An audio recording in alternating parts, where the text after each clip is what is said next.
Have you ever made a decision you didn't understand? You said something you didn't mean to say. You reacted in a way you promised yourself you never would. You kept repeating the same pattern, the same mistakes, the same relationships, the same outcomes, even when you knew better. And the worst part? You couldn't explain why. Because here's the truth nobody tells you. You are not fully in control of your own mind. Right now, as you read this, as you breathe, as you make decisions, your subconscious mind is running the show. It's choosing for you. It's reacting for you. It's quietly shaping every thought, every feeling, and every action. And you didn't choose what was placed inside it.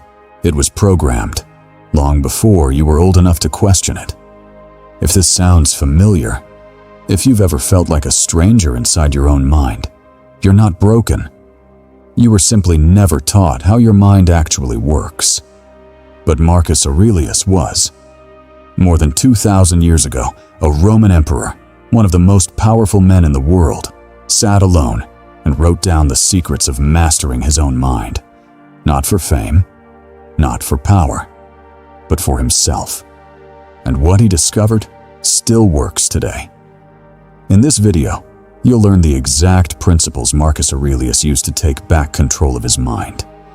Stay until the end, because point 5 is the one most people never try.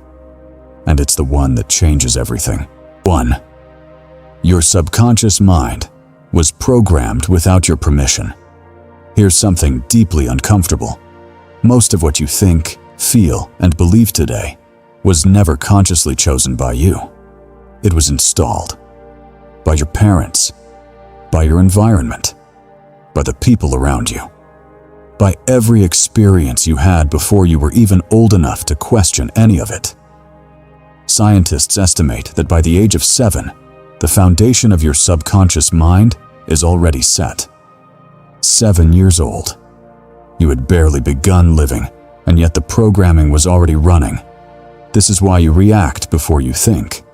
This is why certain fears feel irrational, yet impossible to shake. This is why you know exactly what you should do, and still end up doing the opposite. Marcus Aurelius understood this more than 2,000 years ago. He wrote, "You have power over your mind, not outside events. But first, you must claim that power. And claiming it begins with one brutal admission. Your mind, as it exists today, is not entirely yours. 2. The first battle is always in the morning. Every single day begins with a battle, and most people lose it before they even get out of bed. The moment you wake up, your mind is in one of its most vulnerable states. Scientists call this the hypnagogic state, the space between sleep and full wakefulness. During this window, your subconscious is highly receptive. It absorbs everything. It records everything. It believes everything. And what do most people feed it first? Their phone, the news, other people's opinions, notifications, noise. Before a single original thought has formed, they've already handed their subconscious over to the world's agenda. Marcus Aurelius never did this. Every morning, he sat with himself first. He wrote, he reflected, he deliberately chose the direction of his mind before the world had a chance to influence it. His meditations weren't written at the end of great days. They were written at the beginning of difficult ones. The morning isn't just a routine. It's a declaration of who controls your mind today. 3. Your inner voice is not your friend. It's your old programming. There is a voice inside your head. It tells you you're not good enough, that you'll probably fail, that people like you don't achieve things like that it's too late, that you're too much, or somehow never enough. And you believe it, because it sounds like you. But here's what Marcus Aurelius understood, that most people never realize. Your thoughts are not facts. They aren't even always yours. They are echoes, old recordings playing on repeat. The voices of people who doubted you, environments that limited you, experiences that wounded you. Stoic philosophy teaches a powerful principle. Separate the impression from the judgment. Something happens. Your mind reacts. But between the reaction and your response, there is a gap. And inside that gap lives your freedom. You are not your thoughts. You are the one observing them. The moment you stop treating every thought as truth and start examining it like a piece of old programming, everything begins to change. A person who believes every thought they think will never escape the life those thoughts have created. 4. What you repeatedly feed your mind. You eventually become your subconscious. Doesn't learn through motivation. It doesn't learn through inspiration. And it doesn't change because you watched one powerful video or read one life-changing book. It learns through repetition. Only repetition. Every thought you repeat becomes a belief. Every belief becomes a behavior. Every behavior becomes part of your identity. This is neuroplasticity. Your brain physically rewiring itself based on what you consistently feed it. What you consume every day, the content, the conversations, the people, the environments, isn't just entertainment, it's programming. It's constantly and quietly reshaping your subconscious, whether you're aware of it or not. Marcus Aurelius treated his mind like a fortress. He was intentional about what he allowed inside it, because he understood this. A mind fed on chaos creates a life of chaos. A mind fed on discipline creates a life of strength. You are not just what you eat. You are what you repeatedly think. But the next point, this is what Marcus Aurelius actually practiced every single day. A habit so simple, it almost seems too ordinary. And yet, almost nobody talks about it. Stay with me, because this one changes everything. 5. The practice that rewires your subconscious from the inside. What if the most powerful tool for reprogramming your subconscious cost absolutely nothing?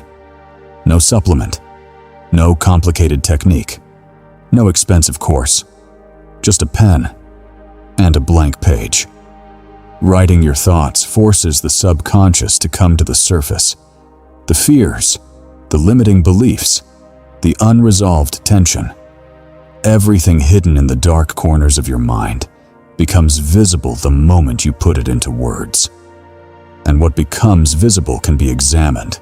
What is examined can be changed. This is exactly what Marcus Aurelius did. Every single day. Privately. Relentlessly. His meditations were never written to be published. They were never meant for the world. They were private conversations with his own subconscious, a daily practice of bringing his thoughts into the light, questioning them, correcting them, and consciously choosing better ones. He wasn't writing for history. He was debugging his own mind. A mind that is never examined is a mind that is never controlled. You cannot fix what you refuse to see. And most people spend their entire lives running programs they've never stopped to read. Pick up a pen and start reading yours. 6. Silence is not empty. It's the most powerful reprogramming tool you have.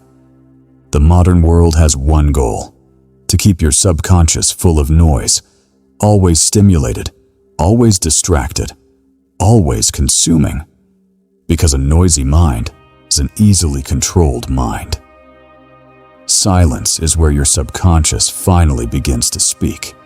It's where the thoughts buried beneath the scrolling, the busyness, and the constant noise finally rise to the surface. But most people never sit in silence long enough to hear them. Why? Because they're afraid of what they might discover. Marcus Aurelius wrote about the importance of retreating inward, not to a different place, but to a different state of mind.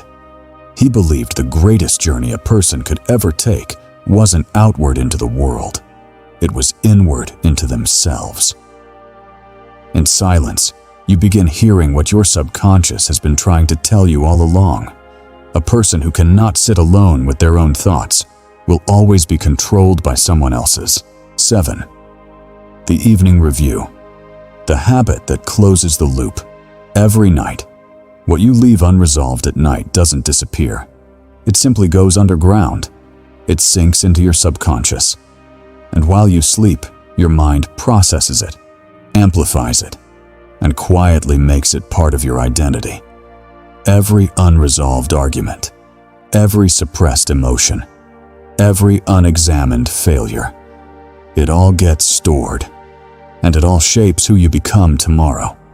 Your subconscious does some of its deepest work while you sleep, which means the final thoughts you feed it before bed matter more than you realize.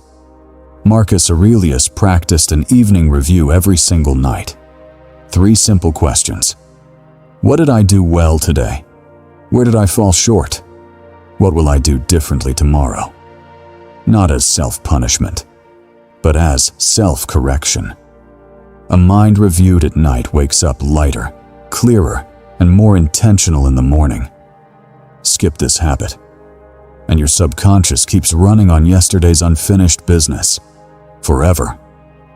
So, should you simply accept that your subconscious is running your life? No, but you must approach it differently.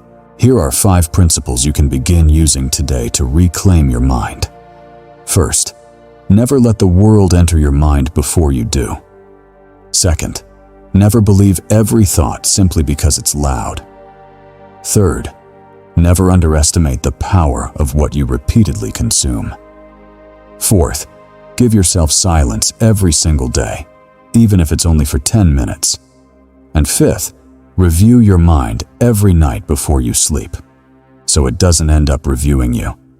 These habits aren't complicated, but they require something most people are unwilling to give: consistent, deliberate attention to what lives inside their own mind. Here's the final truth. People who learn to guide their subconscious don't necessarily live easier lives. They live clearer ones. They make decisions from intention instead of old wounds. They respond instead of react. They build instead of repeat. People who ignore their subconscious don't just struggle.